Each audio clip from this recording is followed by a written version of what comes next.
inches of water, film at 11. Once again, Johnny Storm, the Human Torch of Fantastic Four fame, died in a local area water park just outside of upstate New York. I already pressed record. I don't give a fuck. I know. I saw it. That's why I decided to repeat myself. For the record, nice. It was Sue Storm, and she just literally stood on his head. Sue was tired of Johnny's shit. Just tired of it. Which seems weird because I feel like Reed's an abusive husband. Yeah, and Johnny's for the one sure. to go, yeah, but, for sure. You know. If not abusive, at the very least neglectful and like. Is that not a form of abuse? I guess it is, but like, speaking of terrible dads, I guess technically they are parents. They have Franklin. Yeah, no, they are parents. Mr. Fantastic has to rank among the worst dads, the worst fictional dads. Like Goku is terrible. Yeah, Reed Richards for sure is fucking awful. He's got to be in the top 10 of fictional bad dads. Yeah, he's got to be. He's a fucking mess. Who else was on that list? I have no idea. That's a different podcast. Yeah, that's true. We have something to complain about. Sorry, I should qualify. We have listener mail, but yeah. Jamie, do you want to power through what we've got? Do you have camera news? No camera news. No camera news. Okay. No camera news. New microphone. I am now recording with the what is this?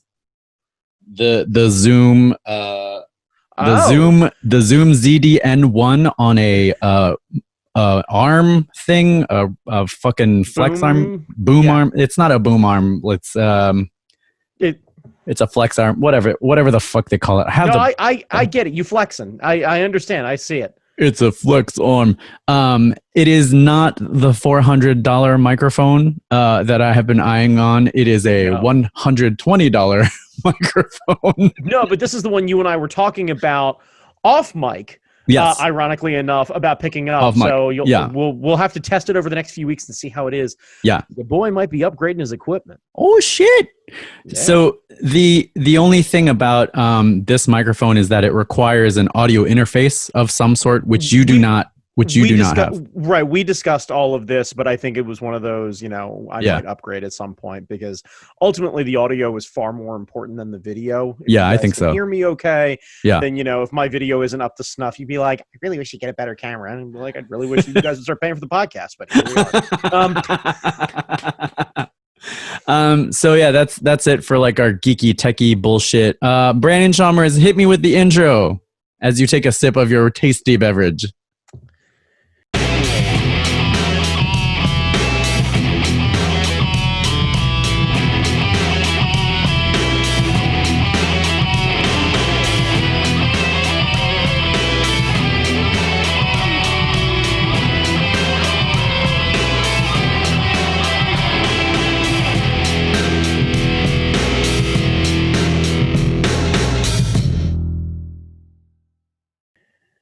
One and all, welcome, welcome. I know that you have come from far and wide, from sea to beautiful shining sea, from countries that I can't pronounce, and cities I've never been.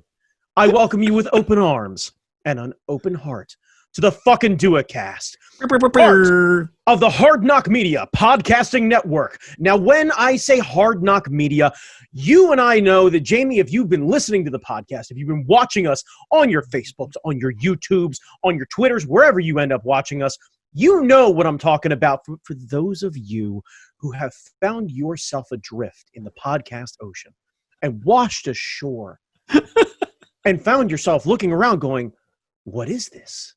What lie before me? Welcome, friend. This is the Hard Knock Media Podcasting Network. NOC, as in Nerds of Color, where you can find our dick and fart jokes and many other podcasts that speak of important things far and wide. You will not be catching any of that here. By all means, we are the accoutrement. We are, the weird uncle who likes to give out whoopee cushions. Like Neil deGrasse Tyson probably has a brother-in-law that cannot stop making fart jokes, and the kids, the nieces and nephews, Love him.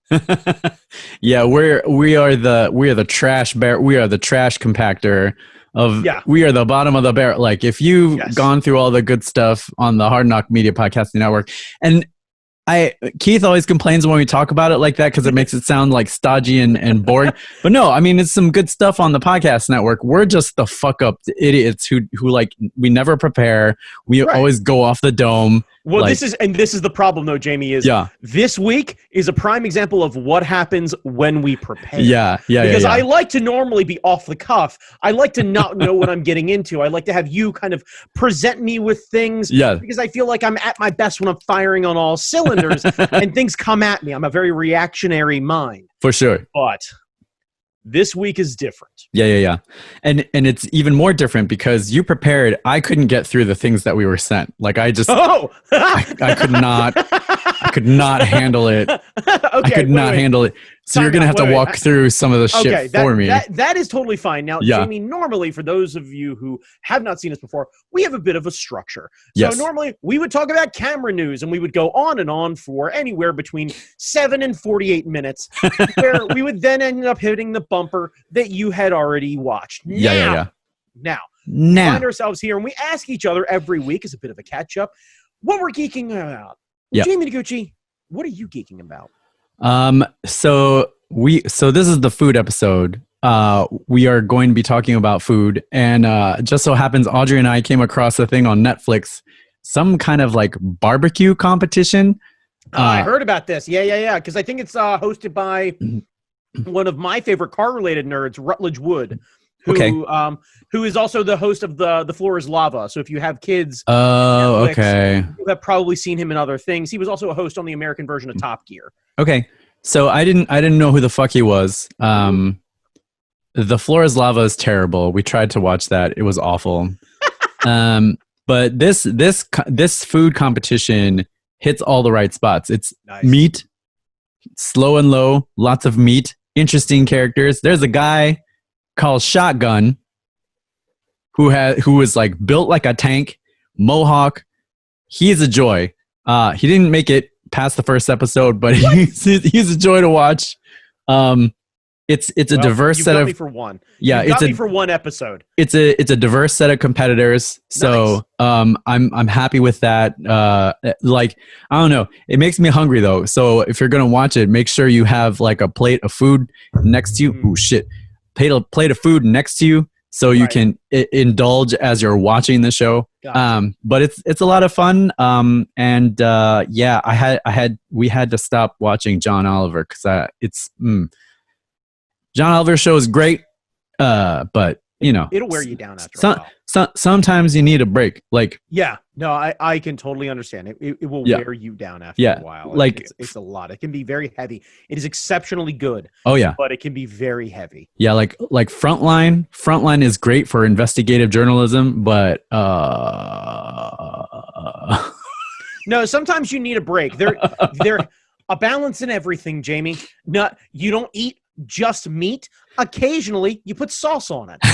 Like you don't just eat salad. You just don't eat salad. Like balance, you know what that's I mean? Fuck a salad. You move the just around. That's what you do. There's just desserts and then there are just desserts. Just desserts, yeah. Come on, yeah. So I feel like food competitions are great. And it got me thinking. I was like, Brandon, you and I should start entering barbecue competitions, just for the fuck of it. I don't know what I'm doing. You probably know a little bit more about what you're doing, but I figure we should just enter stuff and just like just show all these pit masters and everything else like that. Yeah. I'm over here literally like assembling a Weber like regular round grill. Yeah. You sure you're not going to need anything bigger than this? Like. Please. We got it, fam. Let me ask you a question. Who's the professional here? Yeah. No, genuinely, who is the professional here? Because I need help. Because I don't understand how to put this thing together. Yeah. Nevertheless, what a lot of that is over there. I know it's bleeding and I'm excited, but that's about it. Yeah, and I figure if anything, we can at least eat really well at these competitions. And like I feel like we could get on one show before they catch us in our ruse. Yeah. No. Not on the show, but like, the state fairs and all that kind, like the competition circuit, like the real circuit. Like I was like, I was sitting there with Audrey. I was like, man, me and Brandon could do that shit. And I'm like, I don't know if I can do that shit, but I could do that shit. I got to be honest with you, Jamie. There's an intriguing theory here of doing strictly a like backyard barbecue championship where you only are allowed to bring in people who do not work in the food service industry. Yeah. And do not have an Instagram dedicated to their food. Yeah. Because people got game when they're at home. That's true. I'm talking about amateur, like regular people, yeah. Right?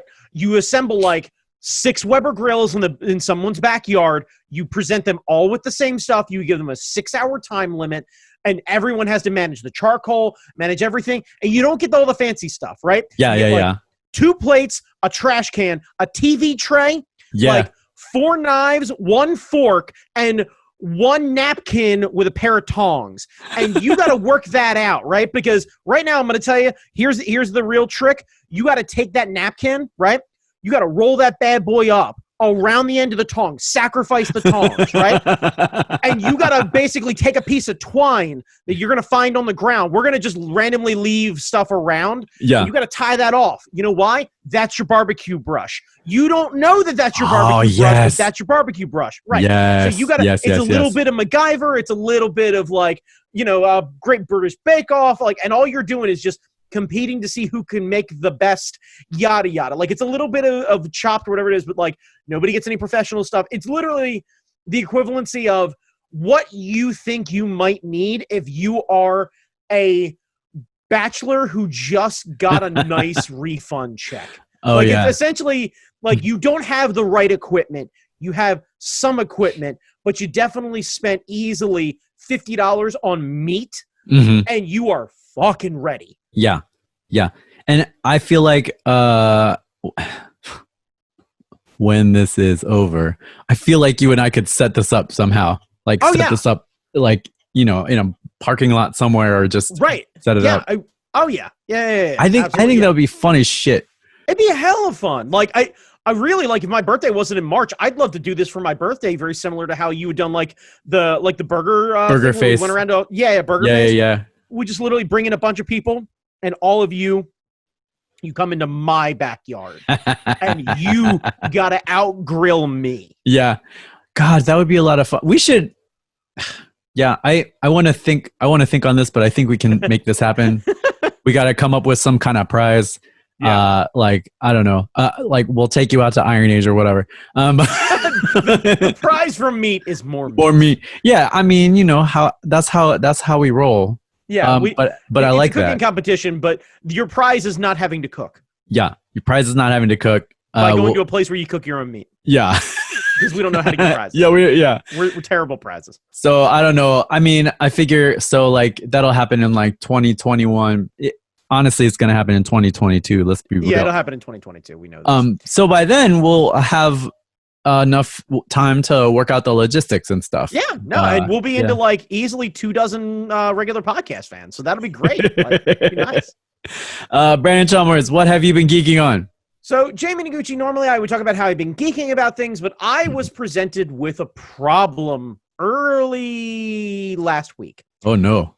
My dryer stopped working. Oh, no. Blower motor, right? I have a gas dryer. It was heating up just fine. Light was still on, would make all the noise. The drum would roll around. Wasn't getting any air. Blower motor was dead, right? So I start pricing new dryers because this is what you do. Like, Jesus Christ, I'm not tearing this fucking thing up. So then I start pricing dryers, and I start to realize how goddamn expensive dryers are. And look, like, things are fine. This is me being stubborn in a way, but also, like, I am not a big fan of everything being an appliance, even cars now, where, like, people are like, well, it's broken, so I guess I'll just get rid of it. Like, no, I like to believe that if you can repair something, you should repair something. Now, the dryer that I have came with the house.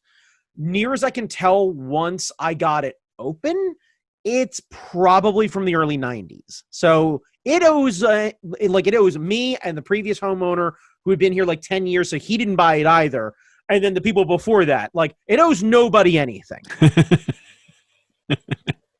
But I decided, fuck it. I'm going to Google to see how difficult it is to replace the dryer motor. Basically, you have to disassemble the entire goddamn dryer. Like, oh, wow. Top off, front off, drum out, like release the pulley system, dismantle the whole thing. It's a thing. But I'm watching this YouTube video, and the YouTube video all clipped together and everything else. Like, it's like 18 minutes. I'm like, So I go and I Google and I find it, and I find that the blower motor is like $112. I was like, fuck it. So I pulled the trigger on it. So tonight, I got home from work about 5 o'clock. I had to purchase one $4 socket to be able to actually remove the motor from the blower wheel assembly. But I completely pulled apart my dryer, replaced the motor, reassembled the dryer, and currently have clothes in the goddamn dryer drying right now. Oh, shit. Nice. You are the Maytag repairman. So to those of you who are like, I don't know, you should repair it. You can repair it. I believe in you. Yeah. God damn it. If you are going to post up on social media about hashtag adulting, make it fucking count. Yeah, that's I don't want to see these hashtag adulting because you happen to vote, or you happen to send a letter, or you went to the doctor. No. Unless you got a real chance of getting tetanus, it don't count. It don't count. Like, oh man, yeah. So I am rather pleased with myself. I know it's a humble brag. I know, like, good for you. Yeah, but good for you. Fuck it. Yeah. Yeah, like I'm feeling good about it. Fucking I managed to save reasonably, like, to go get a nice dryer, like minimum, even like kind of scratch and dent nice one. I saved myself the better part of $600 minimum. If not that's awesome, man. Yeah. Fuck So your boy's pretty pleased with himself. So nice. That is what I am currently geeking about. I am in my refractory period. I am feeling good. Basking in your glory. Sweaty. Yeah, like I'm still a little sweaty. I'm like, okay. Collar and sleeves. This is an important episode. People may actually see this. So, decided to class it up a little bit here. But, important people might see this, my ass. No, see, there's a better than average. See, reactionary videos are super big on the internet. Oh, right? That's true. So I guess we need to reacting to this guy. Yeah. One is going to seem like we're just doing this to pick that fight. Yeah. But as I pivot to this, Jamie, can you kind of give people the background? How did we come across these two videos from this one YouTube account?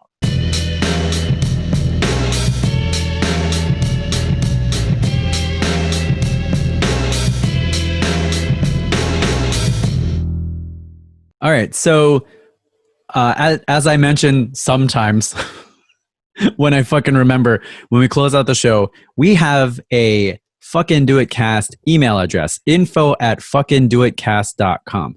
And every once in a while, we will get email. A lot of it is, hey, I noticed your podcast doesn't have the right, like, SEO bullshit. We can help you with your SEO, or we can help you develop your site, or we can help you do this. Sure, and I'm like, okay, whatever the fuck. Every once in a while, we get fan email. So we got a message from Vincent, who is a longtime listener out of Canada. Awesome. And so this is a situation where we're not going to shoot the messenger. Yeah. We're not going to shoot the messenger. Let me, because I will most likely be the one who will start to get heated about this. So I want to get it out of the way right now. And I want to hear, I want Vincent to hear this from the heart genuinely. Yeah. One, thank you for listening to our dumb bullshit. I genuinely appreciate somebody bothers even put it on as background noise. So thank you. For real. Now, we're going to get into this. Yeah. And I want you to understand a couple things. When I say these things, I have no idea at the moment. I have not read the letter. Jamie has. I do not know how you feel about these videos, and I do not plan on changing my mind about these videos. If something is said and it upsets you, I genuinely apologize. It is not my intent to upset you. Other people, I don't give a fuck if I piss off other people. But you, I genuinely want you to understand it is not me, like, coming at you with any sort of heat. Yeah, not for sure. The intent, not what I'm looking for. Now, I also want to say that please don't stop listening and tell somebody else about it. 'Cause, also, if you decide that you are amused by this and want to start some internet beef, fucking send this out and at that guy. Like, I got no problem with this. Jamie, by the way, I really hope that when this does go out, you fucking tag him in everything. So Vincent's email to us was sort of like, hey, can you guys talk about fixing things? Can you fix American breakfast? And I was like, fix American breakfast. And he linked to two videos from a YouTuber I am unfamiliar with. Now, I attempted to watch said videos and I could not get through the first one. And it's weird because as a opinionated person myself, I should be able to sit through somebody having an opinion about a thing. I couldn't. I don't know what it was. It's the style that I know what it is. That's fine. Keep going. Maybe it's the style in which he presented his argument. Maybe it's like, because it seems like this guy is a filmmaker or wants to be a filmmaker. No. So let me clarify, because I actually did a bit of research. Okay, so Brandon did the homework. I have watched both episodes. I did a bit of background on this guy. Like I looked at his channel. I checked out some of his other videos. Like I wanted to have an understanding of where we are. So the YouTuber's name is Johnny JOHNNY Harris. Now Johnny, he references in his first video that he has shot a lot of things for Vox. He does the same thing in the second video. To the best of my understanding, I did see a video about how a show was canceled. If I had to guess, it was probably his show.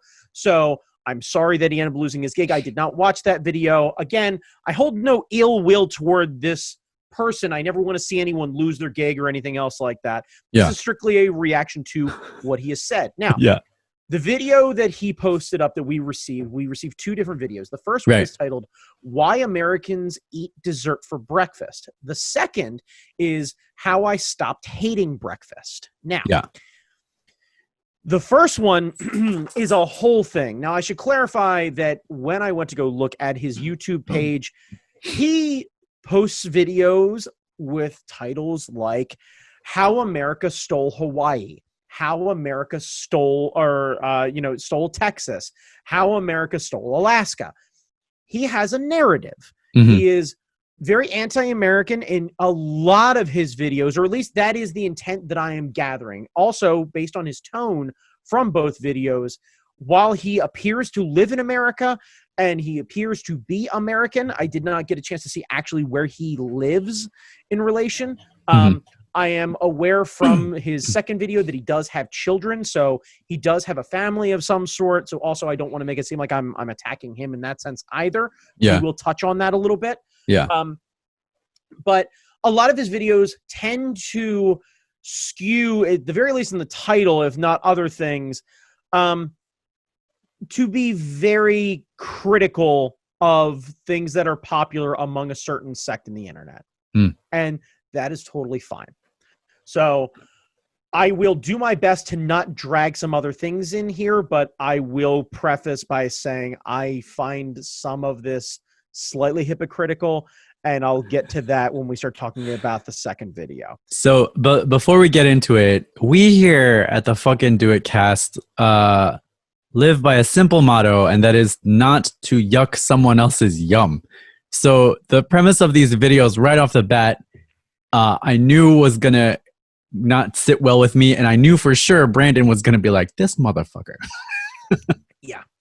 But like, you know, we've talked about Americanized Chinese food, and Keith came on. Schooled on that though. Yeah, Keith came on to kind of defend Americanized Chinese food, but like even in our first cast about Americanized Chinese food, we were both kind of like, if you like it, if that's what you grew up with, that's great. That's what you get. It is its own category of food, though. There is Chinese food that is traditional, and then there is American Chinese food, and then there's a third sect, which is mall Chinese. Like mall Chinese is great, yo. But they're all very good for very, very different reasons. It is not fair to compare them evenly. We talked about this before. If you're curious about that, there's actually a two-parter in that. Go back, go check it out on our previous ones. It's definitely one of the ones that I'm most proud of, because I think Jamie, you and I come in with a very humble mind, and me especially, because I do my best in most scenarios, especially when it involves other culture that I have very little personal experience with, to try and keep as open mind as possible. So I'd like to believe that continues. But yeah, I definitely think it was one of the primary examples of that sort of thing. But yeah. So like we will try anything. We will not outright yuck someone else's yum. We might review a place and say like, we don't like the way they do this thing, but but like always from the perspective of like, this is our opinion. We don't want to push it on you. We're just, so I wanted to make that clear before we get into it. Now let's get into it. Okay. So the first video, the best way I can surmise it is that he breaks it down into a couple separate things, but basically the opening line is more or less Americans eat dessert for breakfast. And what he is referring to, and he breaks it into two different style breakfasts. There's diner breakfasts, which are your traditional pancakes and sausage and bacon and eggs and hash browns and what have you.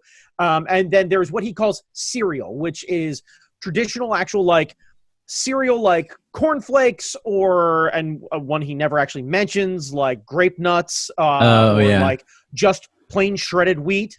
Grape nuts aren't necessarily a cereal or like a dessert thing. No, we're going to get into Okay, sorry. No, it's fine. Those are two that he actually doesn't mention as cereals. Weirdly enough, when he mentions cereal, he strictly refers to ones that have cartoon characters. Oh, yeah. Frosted chocolate bombs or whatever. Right, frosted chocolate bombs and Honey Smacks and Fruit Loops and Lucky Charms and what have you. And like he also does reference at the end of that video and at the end of the second one that he actually enjoys Lucky Charms. So, okay, fine. And to his credit, what his argument is that Americans eat dessert for breakfast, right? Because he also lumps things like Pop-Tarts and toaster strudels and all sorts of shit like that and honey buns and what have you, all that into the cereal category. Basically, like one is protein-based, one is like carb and sugar-based. What is a dessert sausage? A dessert sausage? Well, if the premise is that Americans eat dessert for breakfast and he includes pancakes, eggs, bacon, hash browns in that. Well, because I think what is a dessert sausage? Well, he never attacks it that way. What he's more saying is that hash browns are French fries, according to him. Pancakes are cakes. For sure. Yeah, that's true. And bacon and eggs and sausage are just fatty and gross, right? Just now, to be fair, he doesn't harp on the diner breakfast so much. He harps on the hash browns and the pancakes, less the proteins so much. Okay. But he definitely touches on that. Okay. So, all right. Now, I'm trying not to be pedantic, but I'm being very pedantic. No, you're good. I'm going to do my best to play an even keel here and then interject my opinion and very much clarify like what is my opinion versus everything else. Now, Okay. He gives the real intent, like Americans lack options for breakfast. Oh, okay. Because of our culture, we end up just having shit for breakfast. But the smartest people, some of the best of us, just don't eat breakfast. So we managed to include like an interview of Steve Jobs, Bill Gates from like, near as I can tell, 10 years ago maybe. Where they're like, I think it's like a Bryant Gumbel interview. And he's like, what do you eat for breakfast? And he's like, nothing. And kind of like it's clipped in there as if here's what the smart counter people do. They don't eat anything. And it is presented in a way that I took as very skewing and very to get you into the fuck American breakfast. This is awful. And he gets mad at IHOP and he gets mad at all the shit that they put in between the pancakes and that crepes with Nutella on them are just fatty and what have you. And by amazing. The way, and not necessarily fucking American because Nutella isn't really an American thing, or at least it wasn't initially. And crepes are French. Right, and crepes are French. So, okay, fine, whatever. But continues to dig into this idea of Americans, just eat shit all the time. Now, where I was opinionated and I was aggravated with this because my policy about breakfast is and has always been whatever the first thing you put in your fucking mouth is before noon is fucking breakfast.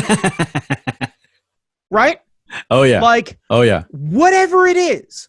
Is it leftover pizza? Is it meatloaf? Is it cereal? Is it a honey bun? Like Breakfast guacamole.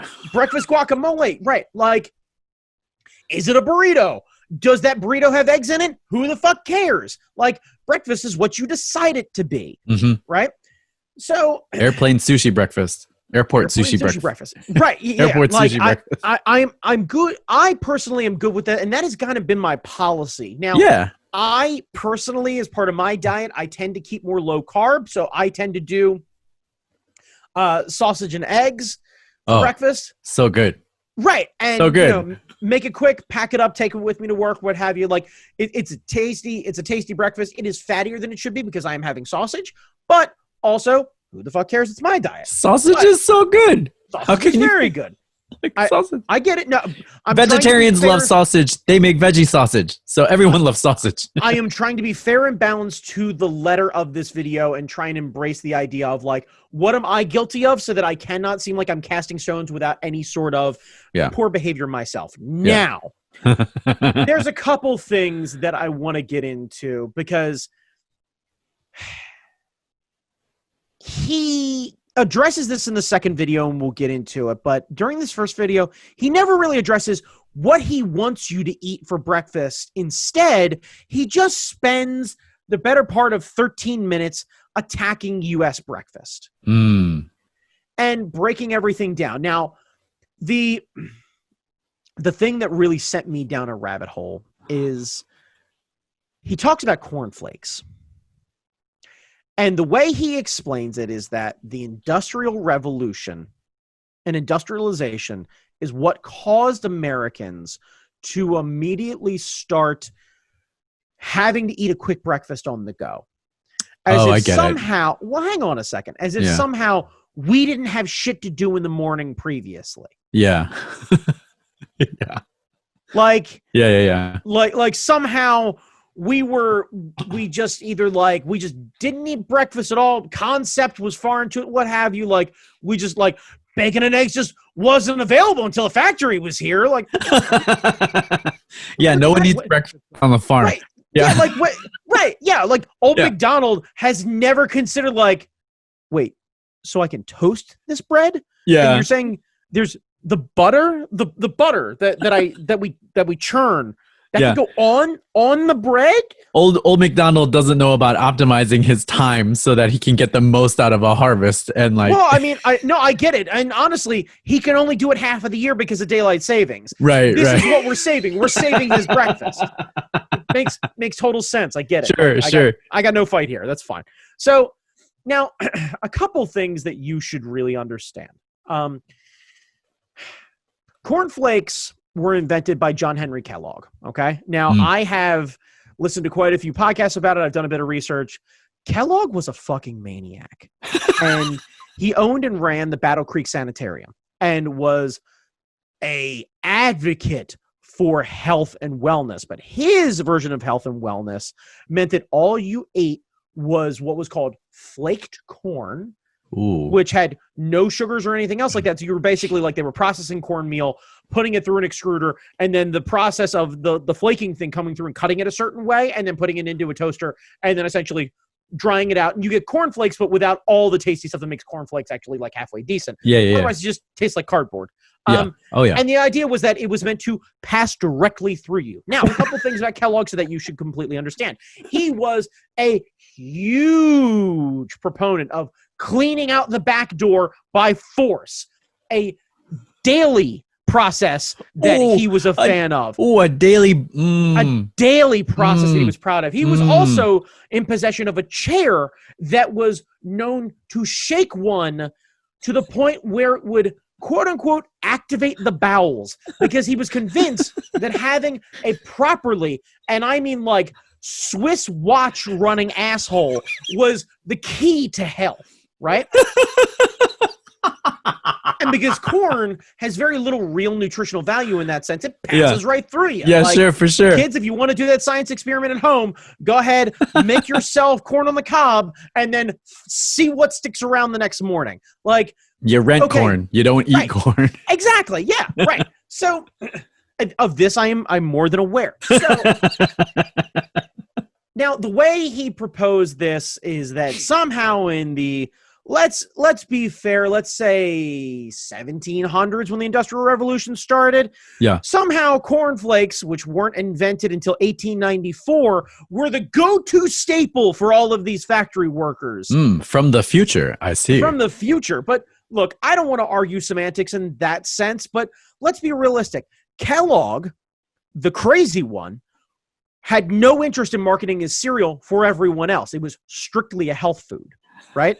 Grape nuts, while it has been changed for a while, was just marketed as granola, and he attempted his first attempt of marketing granola as granola because apparently, I guess, like copyright laws just didn't bother. So then he changed it to granula, then realized that there wasn't much. Then he realized there wasn't much of a market, and then decided to flake his corn. And here we are now. When he died, his brother was like, this shit could be pretty tasty, but you know how we're going to solve it? Sugar. And then decided to toss it in sugar, and then it started to gain real market trend. And then in the 40s, it was really redone and then processed and packaged and what have you, presented to children as a breakfast food. You got go power. Right. It wasn't until the 40s, and I noticed that when he presents this to people, by the way, all of this information, he does not present to you. He basically says the Industrial Revolution started, and then here were cornflakes, and the next thing you know, I'm watching 80s and 90s cartoons with like that weird, like the Toucan Sam and that weird like Cookie Crisp, like not Crash Bandicoot, like not Crash Bandicoot thing. Yeah. So apparently, like we're just meant to believe like the Industrial Revolution time has passed, and then here we are. And then kids. Right, yeah. So this is how it is presented. Now, so you're saying it is not a scholarly dissertation on breakfast. I'm saying 5 minutes of Googling would have done him a lot of good, but if I had to take a guess, he did and decided to be selective about it, assuming that most people will just focus on the fact that, yes, if you go to IHOP and you order pancakes with marshmallows or frosting between them, it's not healthy. For sure. Just like you going and ordering dessert every day isn't healthy. His statement was he made an equivalency of a cup of yogurt is no different than a scoop of ice cream. I don't know if that's true. The yogurt has all these kind of like bacteria that are good for your gut. It depends on what kind of yogurt you're having and what have you. Yeah, for sure. We're going to get into this later on, but just as an example, we're going to touch on this later, but a tortilla, right?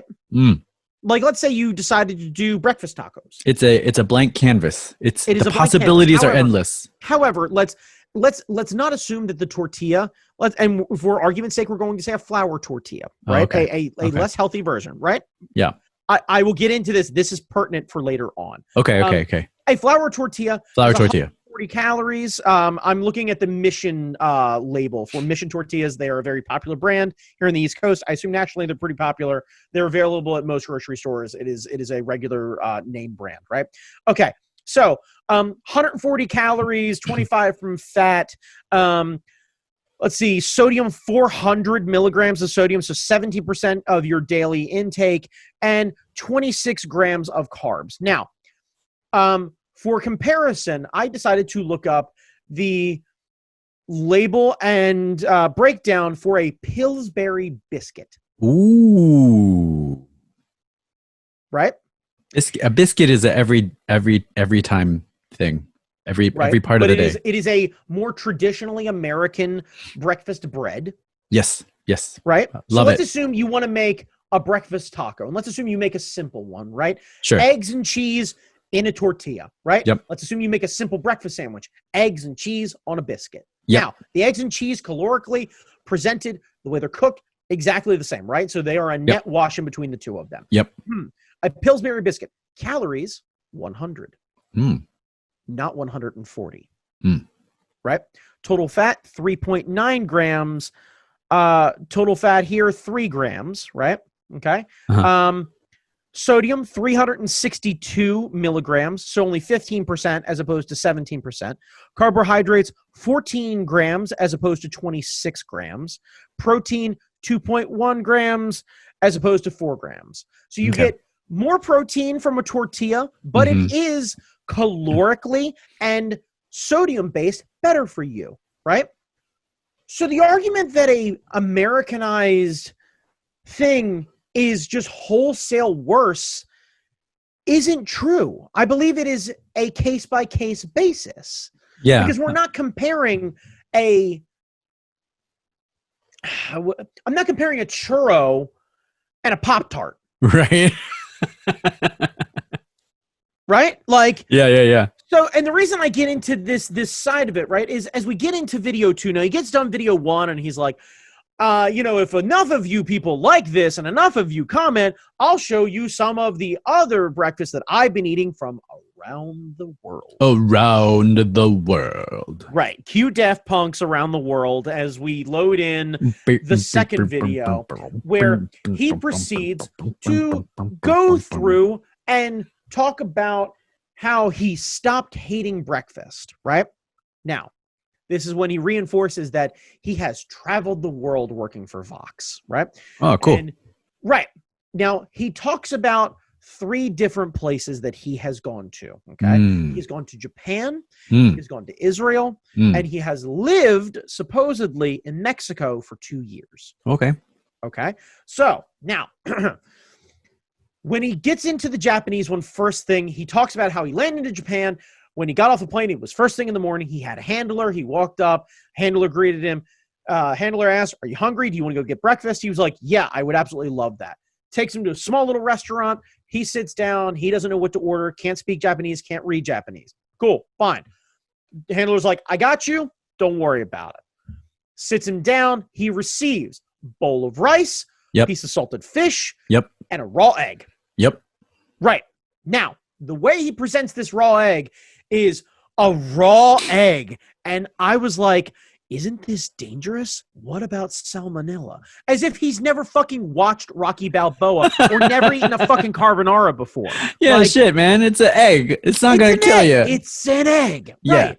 Fugu will kill you. Fugu is that poison. It's the blowfish. That will kill you. A raw egg ain't going to do shit. He proceeds. Now, mind you, I did not take notes on what kind of fish he ate. I believe it was salmon. It's probably salmon, yeah. Right. And whatever he ate, totally fine. Like, I got no heat there. He apparently poured the egg inside the rice. He mixed it around. Yeah. The rice, if it's warm, slowly should cook the egg a little bit. Yeah. Okay, cool. Then for sure. This hearty, ricey, eggy, congealed kind of risotto sort of action going on. And then you get a piece of salty fish. Okay, cool. Yeah, but rice is nothing but sugar or carbo. It's like a big bowl of carbs. It's a big bowl of carbs. Now, mind you, proper rice, when handled correctly, we're not talking about minute rice or anything else like that. Let's assume that you're getting a nice, you're getting a proper rice. Yeah. Washing it properly, you're handling it properly. Let's say, they're handling it the proper way. He is getting a traditional good meal, right? So the rice, he has no heat with the rice. So therefore, a carb, he has no issue with. Okay. The egg, he has no issue with. Okay. The salted piece of meat, he has no issue with. Fish is okay. Bacon and sausage, a little more questionable. If I had to take a guess, he's got heat on the American diner as opposed to the meal itself. Oh. Now, he proceeds to go back, and he apparently had this same breakfast every morning the entire time he was there. Yeah. And when he came home, that was the meal he decided to eat. Now, there is part of me that is like, cool, way to be worldly. You went to Japan, and then what you managed to take from it is rice. Good for you. Now, yeah. So, cool, great. All right, fine. They import more rice than they grow nowadays because they used to. I don't know what's Nothing like would surprise now. me about that. There's a lot of people in space and globalization and what have you. Like, I'm sure there are a lot of reasons for that. That's totally fine. Like, none of my business. I know nothing about Japanese imports and their rice culture or anything like that. I love that breakfast though. Yeah. I love that. I love that breakfast because like I've been to Japan. Yeah, and it's a lot of fun. And on the airplane over, when they serve you breakfast, that's what you get for breakfast. You get a bowl of rice, you get some fish. It's some good shit. I love it. Right. Now please understand, none of the breakfast that he talks about making and that he actually makes as a result of these things, of the 3 breakfasts, I have any heat with. Yeah. I think they all sound actually really good. But again, you're talking to the guy who would eat fucking anything for breakfast. Yeah, shit. Not the problem here. Yeah. Right, now, steak and eggs? Fuck yeah. Fuck yeah. Now, all right. So when he goes to make this at home, he gets his rice. I think he got like basmati rice or something like that, or whatever. Whatever. His rice choice, I can't remember exactly what it is. I might be confusing that with another cooking show I watched. Fine, whatever. Fine. Mm-hmm. Washes his rice, puts it in a proper rice cooker, like isn't trying to boil in the bag shit or anything else. No. So, get a rice cooker, motherfucker. Right. No, so like he respects secret to every Asian household. Get a rice cooker. I got no heat here, right? Now he apparently buys the fish, cooks a bunch of it, separately portions it, puts it in the fridge, and he just reheats it before presenting. Yeah. Cool, fine, makes sense. So this way, he doesn't have to physically stand there and cook a whole bunch of things, what have you. Puts the rice cooker on, 15, 20 minutes later, okay, cool, comes back after brushing his teeth or breakfast or getting kids ready or what have you, and like, this is his breakfast. Yeah. Tucks into it. Now, he talks about the egg.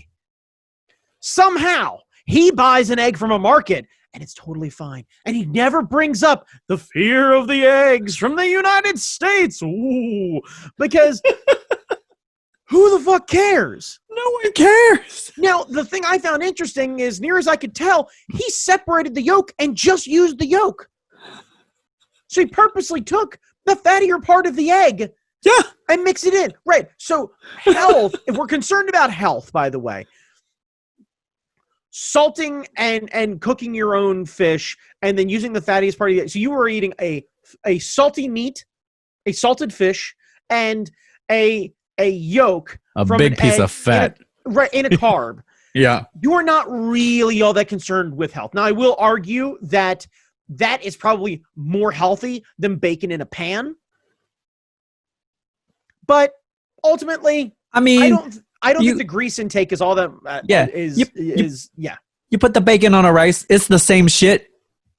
That's kind of my feeling. I kind of want that right now. Bacon on the rice. Feels, for the record, this feels like the sort of shit that if you had an uncle who likes to send you emails, he'd be shouting at this guy what a fucking snowflake he is. I'll be honest with you. It's hard for me not to agree with your uncle right now.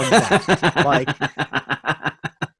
because this dude with his deep cut tees where he's got like a little bit of hamburger meat, like just cresting. You know what I mean? Like a good sunrise where like the sky is opening up and everything else like that, and you just get the paleness of his chest and just this sliver of just chest hair just coming out like this and saying hi. Yeah.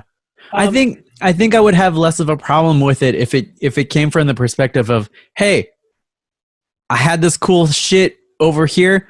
Let me show you why I thought it was awesome, and this is what I eat for breakfast now. I think if it was presented as hey, so I'm a dad, and I've noticed that a lot of American breakfasts, and in a lot of, especially the quick breakfasts, aren't the healthiest options. Yeah. And there are a lot of options from around the world that don't take as long as you'd think, are good alternatives, and can be whipped together pretty quickly as a good, hearty breakfast for you to try. And it should be how to, I don't know, how to, like, we can go with his thing, how to un-American your breakfast or whatever it is, where he can keep his skew, but at the same time, not have to break this thing into 2 fucking minutes. And by the way, the first one, like the second one where he actually makes all these things, 780,000 views, which good on him. The other one, 1.7 million. Oh, what are we doing, Brandon? We're doing something wrong. Yeah, we're not criticizing the U.S. We need to shit on stuff more. Right. I know. It's what I'm working on. But and if I was doing it that way, I would word this a very different way because I'd be like, look at this fucking cuck. This snowflake-ass, terrible haircut, Norwegian blonde beard-looking motherfucker. Yeah. Can't seem to handle a goddamn biscuit and eggs like a fucking adult and can't seem to exhibit the self-control necessary to just not eat sugary shit for breakfast. Yeah. Like, congratulations. Yeah. Thanks for your judgment of me deciding that I want to eat a fucking donut. By the way, him attacking pastries, fuck you. Full stop. Fuck you. Yeah. Like, I don't need to defend pastries to you because he talks about the world and motherfucker. They love pastries. Fucking the world, Europe especially fucking loves pastries. Yeah. And bitch, have you not seen how much butter goes into a goddamn proper croissant? They Oh, do that shit right. They got that Normandy butter, man. Fuck. They got special fucking butter. Brandon. Fuck you. Brandon. I know. I know. Have you been to, I don't know if you've been to France. Have you been to France? I've never been outside of the country. Okay. Brandon. Yeah. We're getting invited to a comic show in France some year. Yeah. We are going to the corner bistro. We are getting daily croissants. We are getting daily baguettes, and we are eating them every motherfucking day. They taste different. No, I get it. I get it. I want to go. I want to eat things that I don't feel comfortable with. Oh, yeah. I want to actually have escargot that wasn't made stateside. I want to see if it's actually better. Yeah. I want to eat fucking stinky cheese and Yeah. crusty bread Yeah. and go to little fucking places and try Yeah. things that I can't pronounce and that I've never had. I Yeah. want the waiters and chefs and whatever it is that question whether or not I'm going to be able to stomach eating sweetbreads and all that other stuff because Yeah. I want to fucking try it. I want to Yeah. be deep in that fucking culture. Yeah. I want to do the shit that Anthony Bourdain fucking just verbally masturbates about. Like, I want to experience it. Yeah. I totally do. I get that. And we go to my father-in-law's town, Nantes. We go there because they got crepes and they got galettes and they have all that other French shit too. And like we just hang out there. They got this thing called L'Île de Nantes where they have these guys who make these gigantic fucking contraptions that are like steam powered. You like that? There's a giant elephant that you can get on, and it's all carved out of wood, and it's like mechanical. We're going to Nantes some year. We're getting invited to a comic show in Nantes. I don't even know if there's a comic. Okay, so first thing, we're gonna have to we're gonna have to like create a Comic-Con in Nantes. Yeah. And then, yeah. I don't know how we'll do it, Brandon, but we're getting invited. no, I know how we'll do it. We'll create a thing. We're gonna put them on the map. We're gonna call it All for Nantes, and we're gonna get together and do a comic thing where we're gonna gather all the stateside comics. We're all gonna go hang out and eat crusty bread, not sell a fucking thing. Yeah. Be like, this place is fucking beautiful. And have you had this bread? Yeah. The funny thing, the interesting thing at a European Comic Con, you don't do commissions. So you do all your sketches for free, but everybody like they'll buy like a stack of your books, and so you do a nice sketch for them and shit. So it's like it's a different model over there. But yeah, fucking yeah. What you're saying is people buy things, and you don't just have to draw things because people suggest it. Yeah. Free? Yeah. Oh, interesting. All right. Nice. That seems weird. Anyway, sorry, I didn't mean to. No. You're good. Now, let's get into the second country. We are in Israel. Now, okay, I know nothing about Israel, so. No, I know very little about Israel as well. Now, to my understanding, though, Jamie, if I told you that he got the same way that he got about the raw egg, about having hummus for breakfast. Are you fucking kidding me? I'm deathly serious. Are you fucking kidding? Hummus? He also proceeded to immediately shit on the fine people at the Sabra Corporation because apparently, I guess, to this guy, Sabra just ain't hummus. Which, now, don't get me wrong. I get the idea that if you go to your local, like, where I work now, we had a big catered lunch. It was one of my coworkers' birthdays. They ended up going to the local Greek place, and they put together a whole spread, sending them with us. And the biggest, like, different types of hummus, and then, like, so I got, like, the spicy stuff, and then the regular stuff, and then two different things, like fresh made tzatziki and chicken Kentucky, and yes. We got seriously into it. Yes. But don't get me wrong. The stuff that Sabra makes is definitely not to the quality of a fresh made hummus from a professional kitchen. No shit. Duh.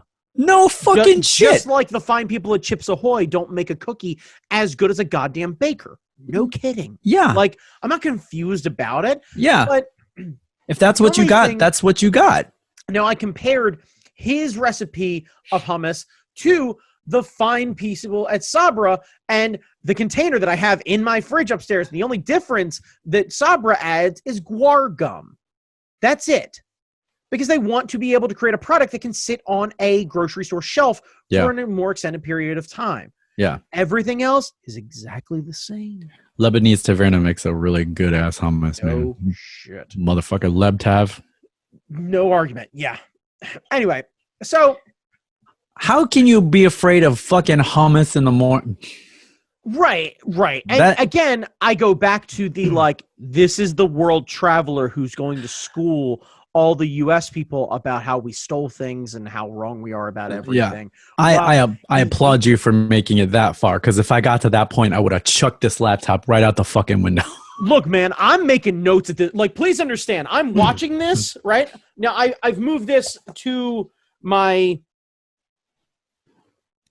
laptop now so that you have an understanding, right? But literally, I was sitting on my phone typing up all of these, sitting on my phone typing up watching the videos, and then on my iPad, quite literally just writing notes, reacting to things. You did your homework, man. I did my homework, man. And please understand, I ended up having to stop. My lunch got cut short that day. I didn't get a chance to go back and watch it. I watched the last 3 minutes right before we got on here. Okay. Right? Okay. So I was fresh and hot about it, right? By the way, I got no problem saying the fine people at Squarespace who sponsor his video might be wasting their money. Holla at you boys. Holla at you boys. Yeah. You want to make a fine quality website. Now, I know what you're thinking, friends. But Brandon, what do you know about websites? Absolutely nothing. And you know how I still managed to create my website? Thanks to the fine people over at Squarespace. Now, if you go ahead and type in squarespace.com, now look at the top corner, right? If you type in fucking do it into that little top part right there, you won't actually get anything. And that is a crying shame. So what you should do is immediately go to GoDaddy right now and build your website with somebody the fuck else until they decide to back us. You hear that, Squarespace? You hear that? Yeah. I'm going to take business from you all day until you come around. Is it extortion? Maybe. I don't know. What's the definition of extortion? Anyway, so who knows these days? Jesus Christ. Who knows? Yeah, no, nothing matters. Laws? Fuck it. Whatever. Anywho. It's all on the honor system, Brandon. It's all on the honor system. So hummus, right, is what he ends up eating. And hummus is good. He ends up making, right, yeah. And he ends up making his own hummus and great, cool, fine. And apparently he has hummus. He has hummus with pickles, which I've never had.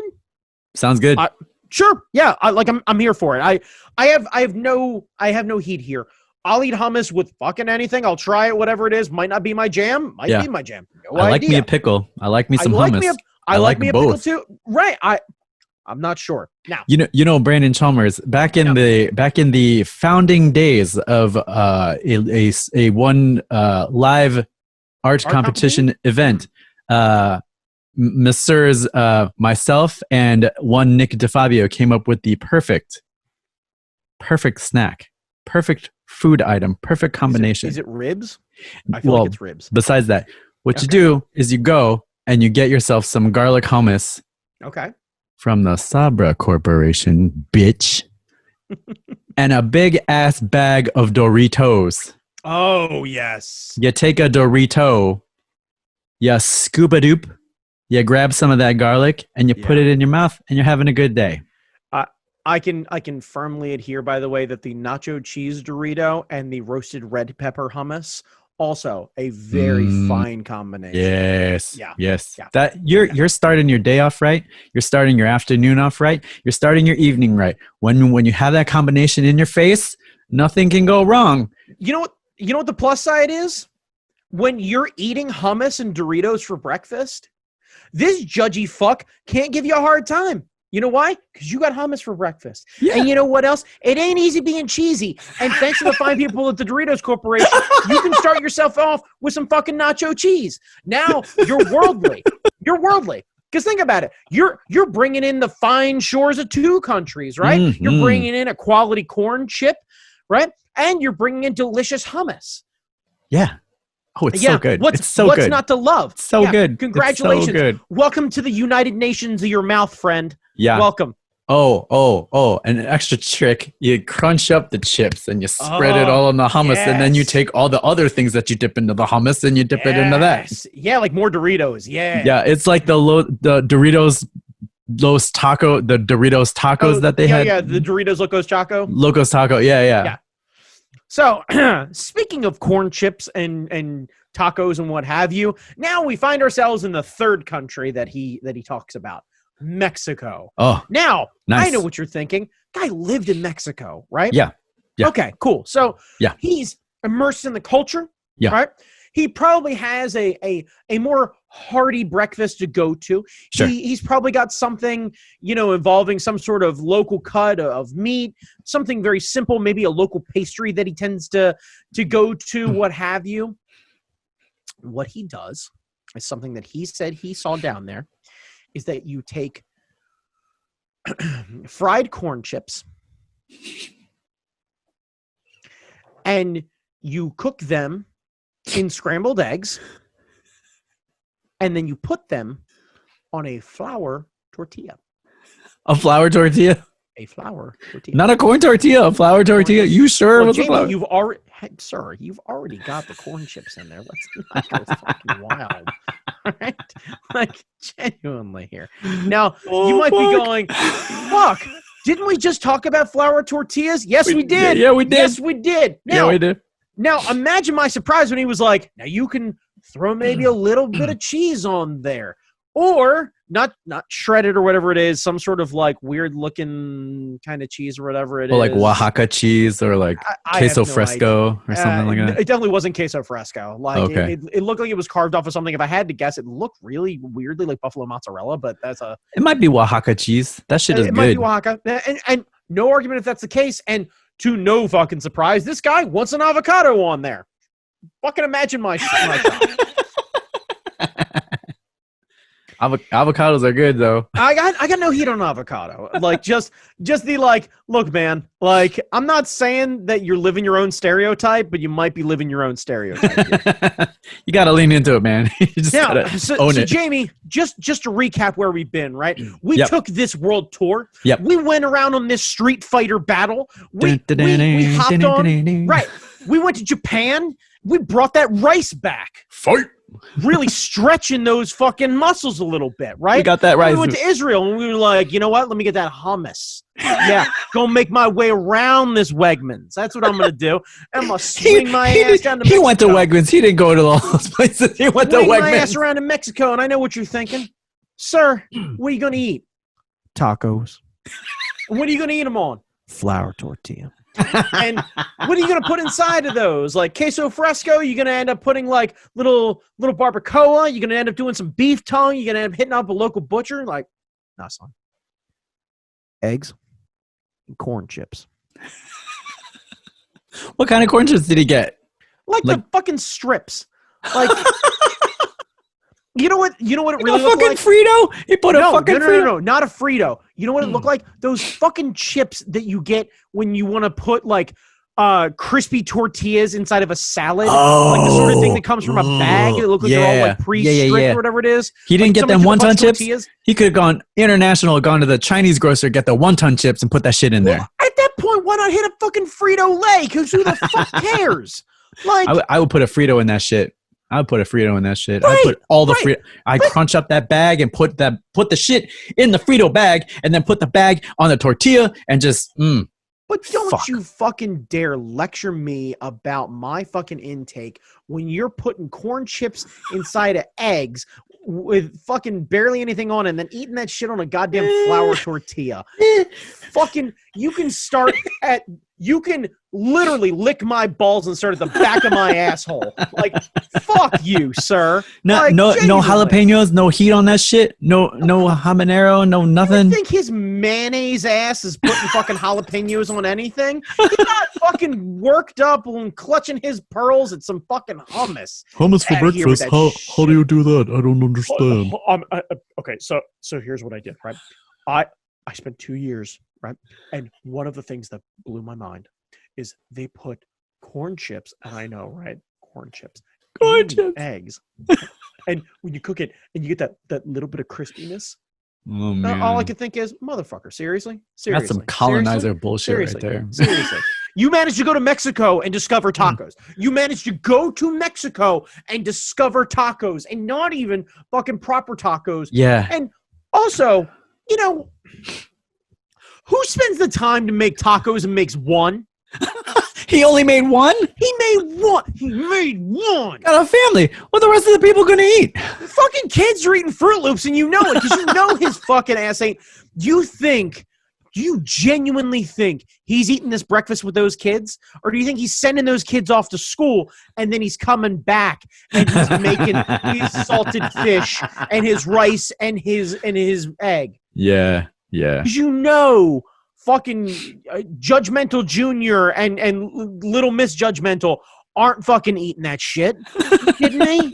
Yeah. Fuck no. No. God, man, I am glad. I am both sad and glad that I didn't sit through that shit. I am sorry that you had to suffer through that. Like, now, here's a couple things also that, like, I started to do a little bit of research, right? Yeah. So I went and I looked, and I wanted to see things like, what was breakfast like in the UK? What's it like in France? What's it like in Australia?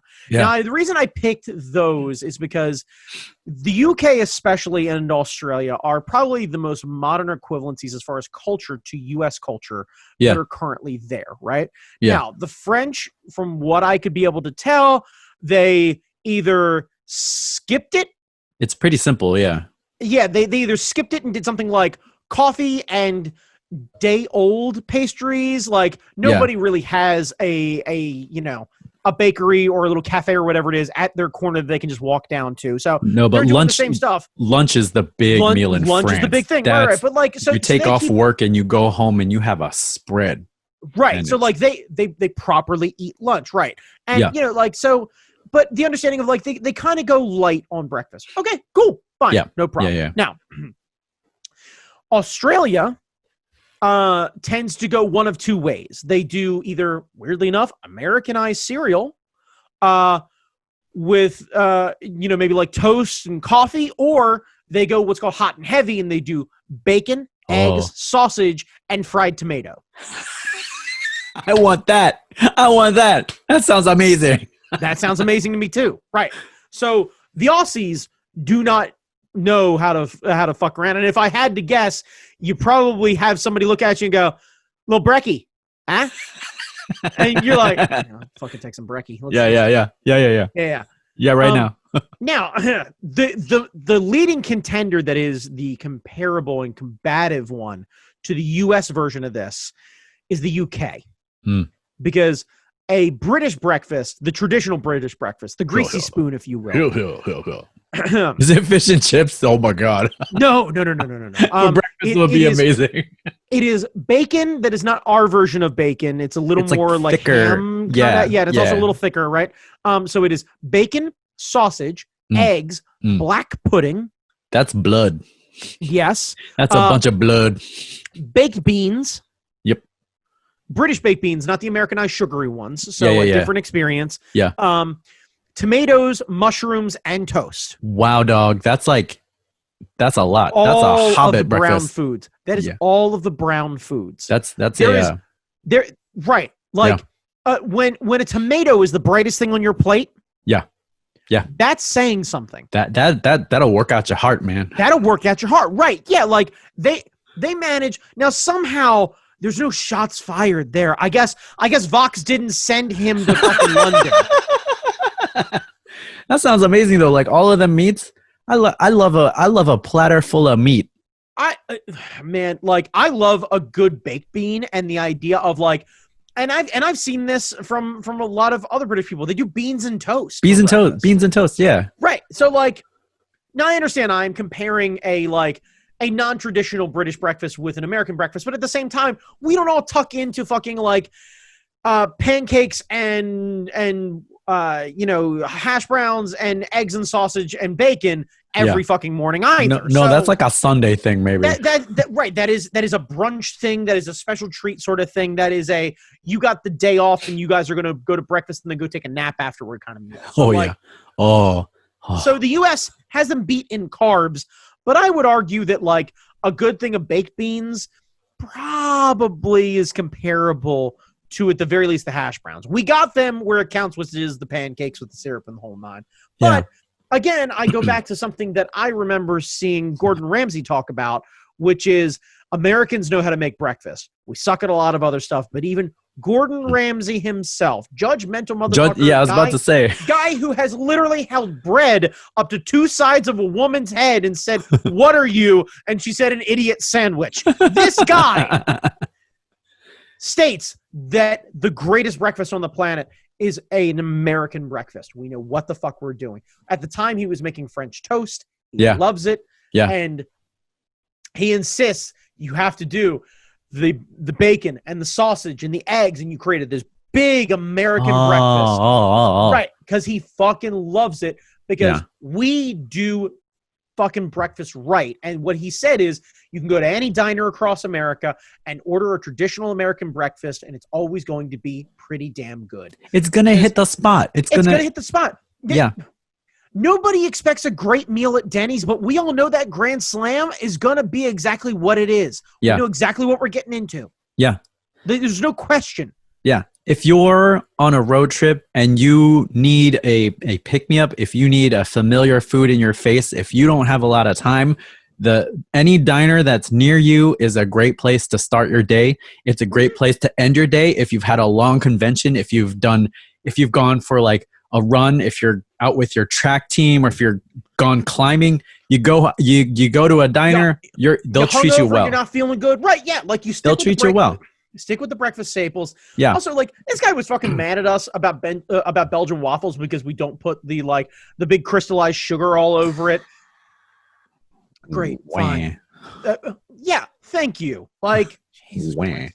So also, motherfucker, people don't have access to that kind of shit everywhere. So fuck that shit. Also, I'm allowed to put whatever the fuck I want on a goddamn waffle. It's my waffle. Shit. It's my waffle. Also, by the way, fuck that little bits of crystal sugar. You know why they put those little cups in there? To put butter and syrup in. You don't give me a goddamn bucket and then be like, by the way, you salt the rim. Like, fuck you. Put some booze in that shit. Yeah. Like, yeah, seriously. I don't make a margarita and then salt the rim and then walk around licking the salt. I want the fucking thing filled.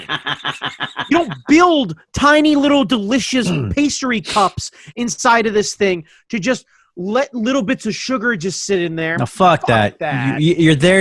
You are there with a purpose, and the purpose is to fill your stomach so that you can go into the convention floor and sell a bunch of comics. Like, genuinely, look, like, you get butter on a knife, right? And you run it across a waffle. It's going to start scraping that shit off. Every one of those little nooks and crannies are going to pick it. A Thomas's English muffin is only good because of the nooks and crannies. Otherwise, you know what it is? Fucking toast. Yeah. Yep. Like, fuck off with your shit. Like, I feel like if we met this person on the con circuit, I don't think we would want to spend a lot of time with No, this because person. He'd only be there to look at us like goddamn zoo animals, because he'd be there with Vox doing some sort of expose about the convention scene. And he'd be asking questions like, so, what's an anime? And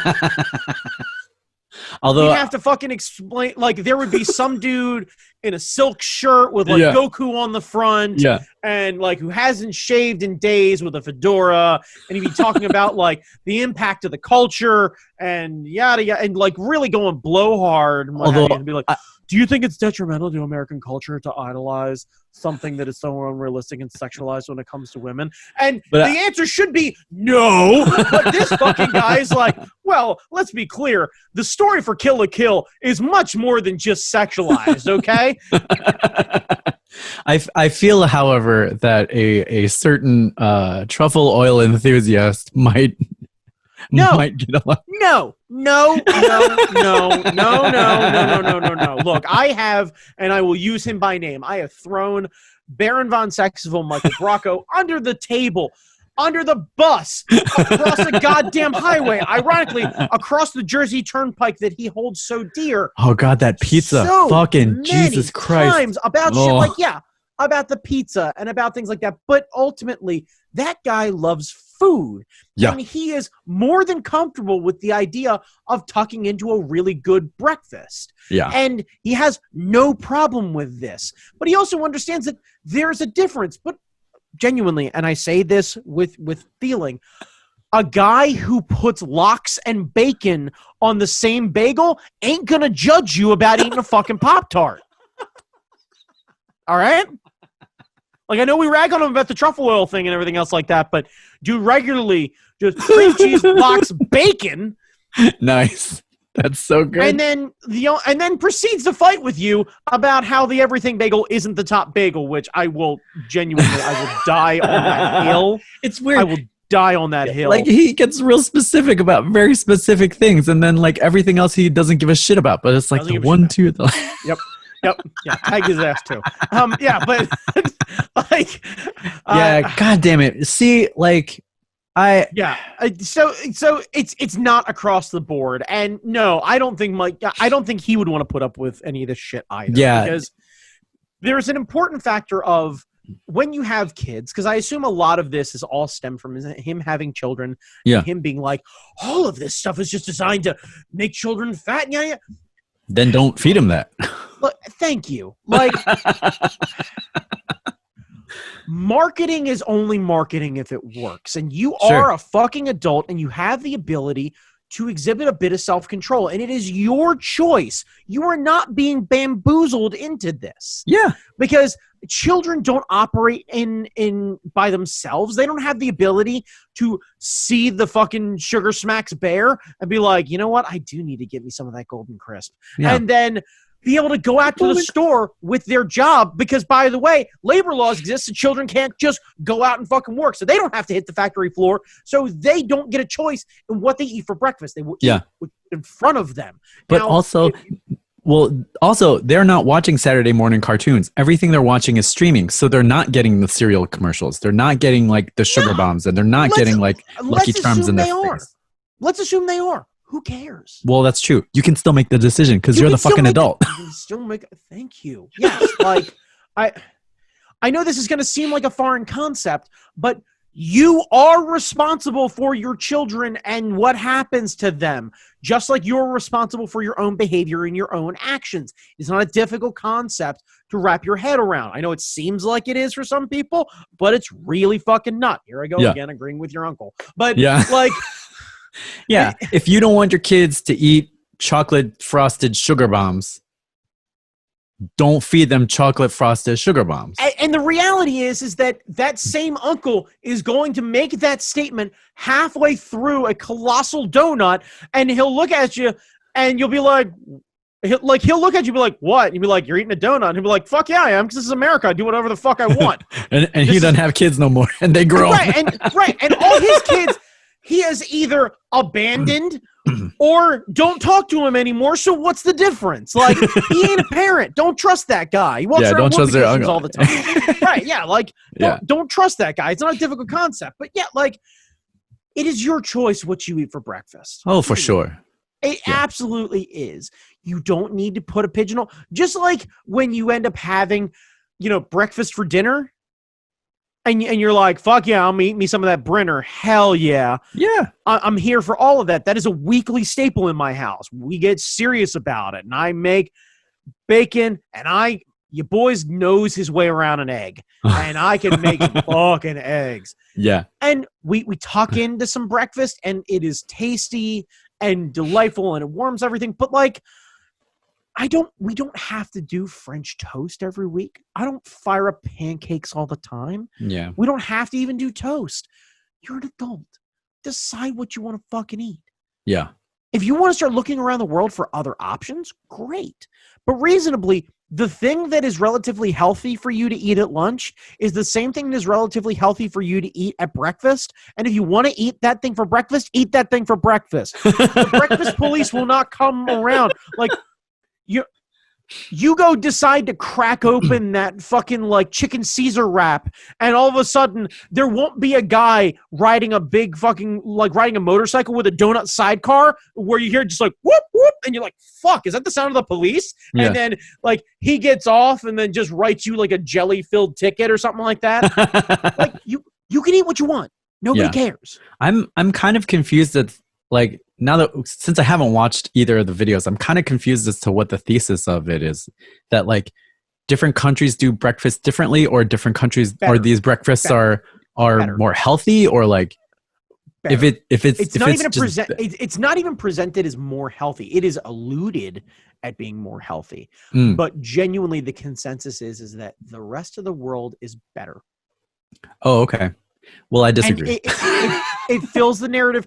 No, I disagree, and Gordon Ramsay disagrees. So I think that there is a lot of merit to the idea that the U.S. does a lot of things that aren't so great, and there are some things that they could learn for the rest of the world, and there are countries who do things a little differently that we could really enjoy from time to time and maybe adopt on our own. Like the Japanese breakfast sounds fucking tasty.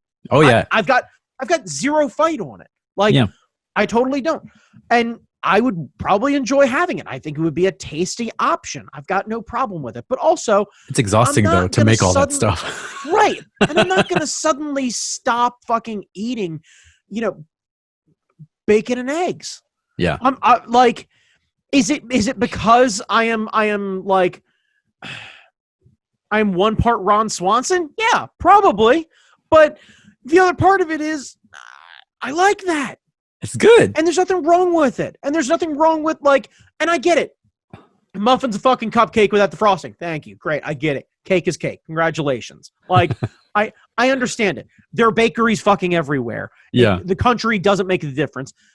Pretty much every culture has a dessert of some kind. So to my understanding, every culture does. I just don't know what some of them are for some cultures, but I have to believe at some point along the way, they enjoy something sweet if it was an option. Like, I have to believe that is true. So, fuck. Like, I'm sorry we do it better. Like, that's not my fault. Yeah. Because you know what I also learned when I was doing a lot of research? A lot of other countries have adopted Americanized cereal. So what does that say? Is it that the rest of the world is better? Is it that the rest of the world is getting fatter? Is it that we're really good at making, like, fucking sugary cereal? They're learning our bad habits. So? That's not my fault. Like, frankly, if I end up making, like, if we end up inadvertently making French kids fat, fuck it. That's not my fault. Yeah. Sorry. They have parents too who can choose what to fucking give them. Right. Yeah. Their parents can criticize their kids about not doing enough sit-ups and eating the sugary cereal, but ultimately, once again, the kids can't usually go out and buy their own shit. So unless they're going to the corner grocer or whatever it is and they're stealing the box of fucking Lucky Charms, there's a better than average chance you're enabling their behavior. So I don't know what to tell you, but I'm not going to feel bad about it. And Vincent, I apologize if that seemed, like I said, heated in your direction, but no heat on you, man. You just presented us with this thing and we tore it apart. I think my problem is that I reject the premise of this simply because the tone of it that I am taking, and please understand, this is me watching it. And I immediately became combative right out of the gate. And admittedly, I have not turned my dislike of the premise of this down. So I'm very much skewed in a view of having trouble taking things at face value. I felt that way too when I watched it though. Like that's why I stopped, because I was like, I'm not going to agree with anything this motherfucker says, even if I I don't know. The way he presented it just pissed me off for some reason. I am more than comfortable watching and hearing somebody who I fucking disagree with. That doesn't bother me at all. Like, I'm able to have that conversation. I'm able to hear what you say. Fine. But when I lack the ability to genuinely respond to you because I won't fucking go in the YouTube comments section. No good comes. No. You never win an argument on the internet in the comments section. No, you don't. And I won't win one now doing this. Well, yeah, because he's got way more viewers than we do. Yeah. I don't really care that much either. So, yeah. That's fine. But, so, I don't know. the dude needs to get a grip, because you can't just wholesale attack an entire meal. Like, Americans are just eating dessert for breakfast. No, we're not. No, we're not. Although the idea of a dessert sausage is intriguing now. I mean, you can do that, by the way. I mean, they have breakfast corn dogs, which are basically sausages wrapped with pancakes, and then you could end up having a jelly dipping sauce. That is a breakfast sausage. That is a dessert. That sounds really good, man. Yeah. Yeah, you could also slow cook sausage in a like maple sugar glaze and end up doing like fuck. Yeah. Like, I know you can do it with bacon. I assume you can do it with sausage. Yeah. Yeah. So I think my basic response is eat whatever the fuck you want. Stay off of dumb fucking YouTube videos like this. Don't continue to pay this guy. Yeah, we don't need 1.7 million views on that first video. Yeah. That hurts my heart. Yeah. Like, and not in a cholesterol kind of way. In a like, man, we are just clickbait heavy, where we're just like, yeah, it is bullshit. I'm you know what? I'm cleaning the pantry out, because I swear to God, there were so many fucking Target shoppers who have cleaned out their pantry and thrown away good food because shit like this exists on the internet, and they get a fucking wild hair up their ass and they decide to suddenly start being healthier by then eating things like granola, which the Americanized version, and frankly any popular version of granola you don't make yourself, is sugary as fuck. Yeah. Everything is unhealthy if you eat too much of it, and you eat it the wrong way. Fucking deal with it. Yeah. Like, so basically, we do not need to fix American breakfast. No. I won't fix anything that's not broken, and you're a fucking adult and you have the option to go somewhere else. Just like, I'm not going to fix Italian food because I'm able to eat something else if I don't want to eat fucking Italian food. Yeah, for sure. I don't have to. What I will fix is your way of eating fucking tacos by living in Mexico, you cuck. God damn it. Like, fucking hell. Look, I get it. You want to end up eating a Taco Bell taco, then fucking by all means, dig into that flour tortilla. And don't get me wrong, I got them literally upstairs. I am more than happy to have a flour tortilla. But I'm also not going to pretend like I fucking spent 2 years in Mexico and influenced my life because I put fucking Fritos inside of my goddamn eggs. Which, by the way, why don't we talk about how you prepare anything? Because somehow you managed to like make everything without, I guess, using butter or fat or salt or anything else like that, other than the salt for your fish. So that must be the blandest fucking taco I have ever seen. Sounds awful. It sounds fucking terrible. Just like this guy is fucking terrible. I never want to be in the same room as this guy. Like, damn.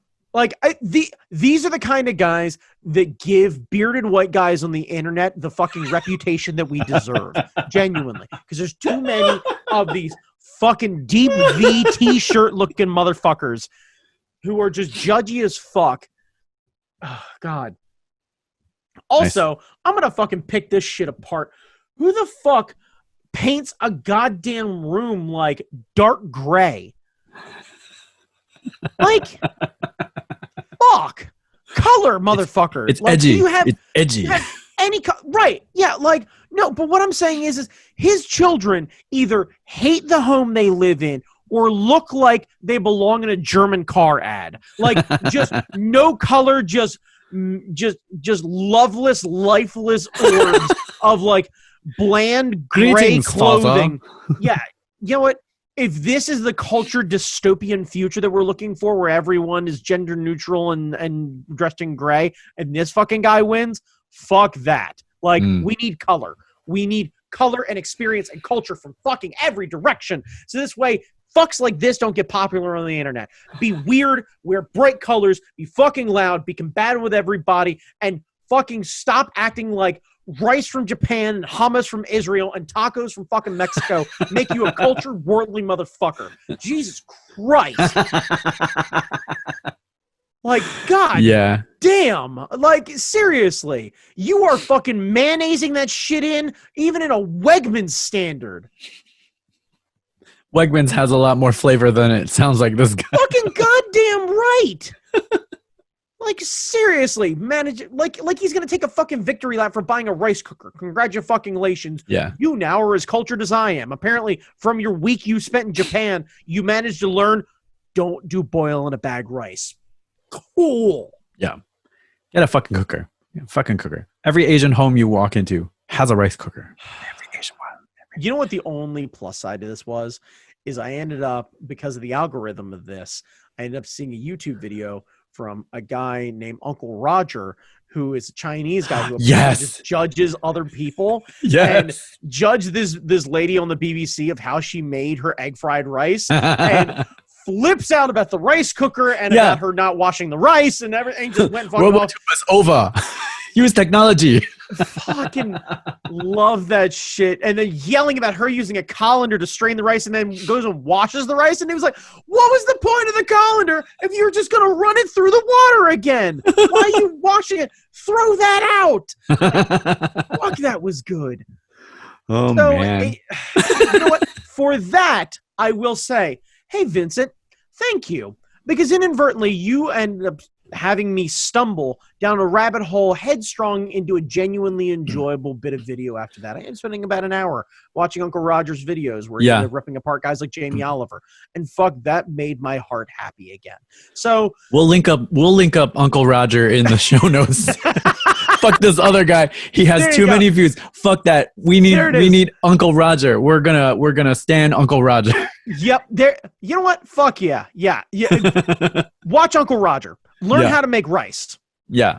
For sure. Learn how to cook. Yeah. Like, you know, Jamie, fuck yeah. That's what we're gonna do. We're gonna encourage you to go and look up YouTube videos of other people cooking. You need to go learn a culture. And Frank, I don't care if it's Cajun. Like, it can be an American culture.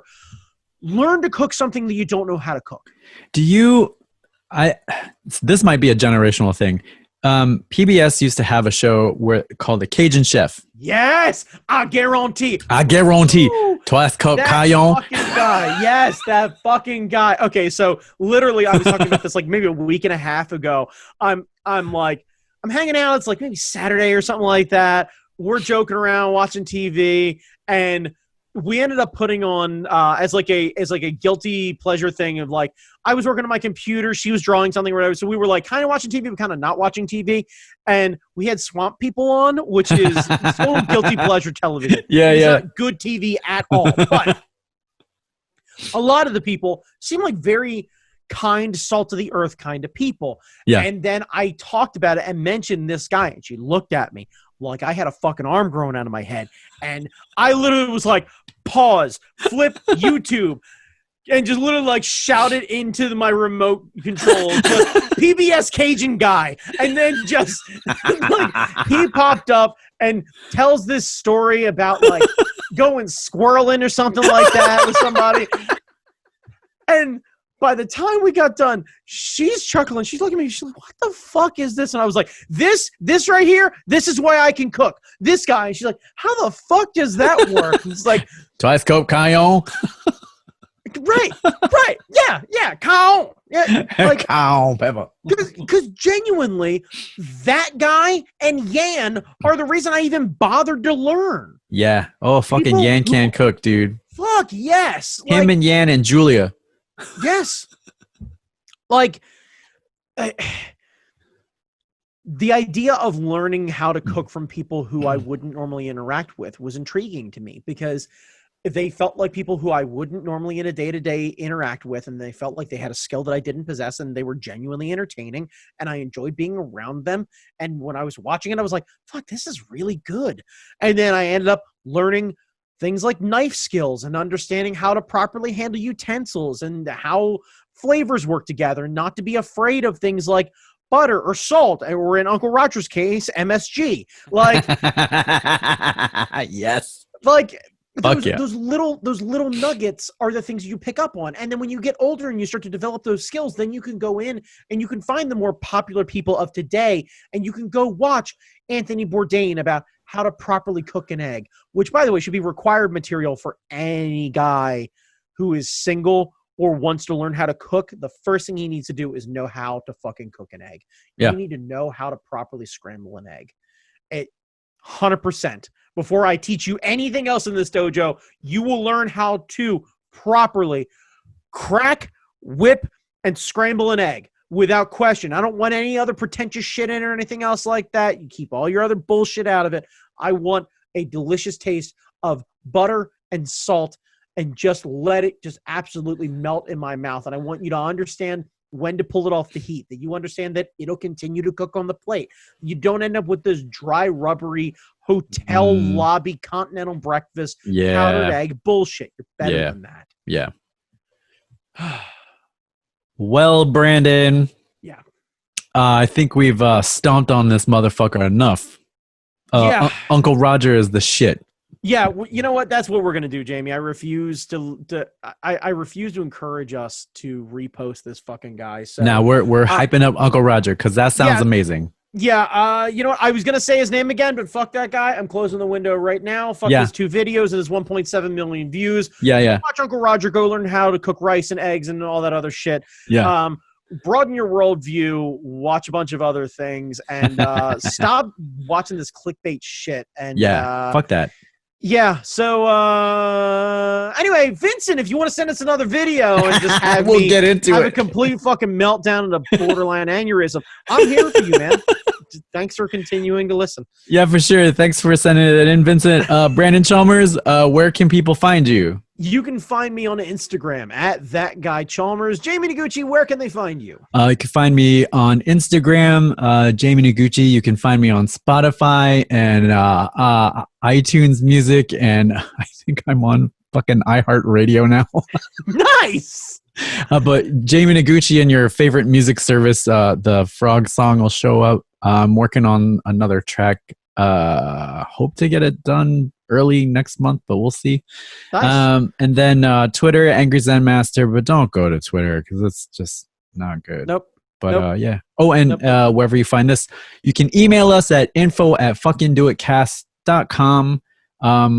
And yeah, that's it for now. Check you later. Be good to each other. Yeah, and fucking vote. And eat whatever the fuck you want, man. Fucking vote. It's important. Yeah. Vote. Vote. Vote. I wasn't 100% sober. That's awesome. All right. Later. See you, kids.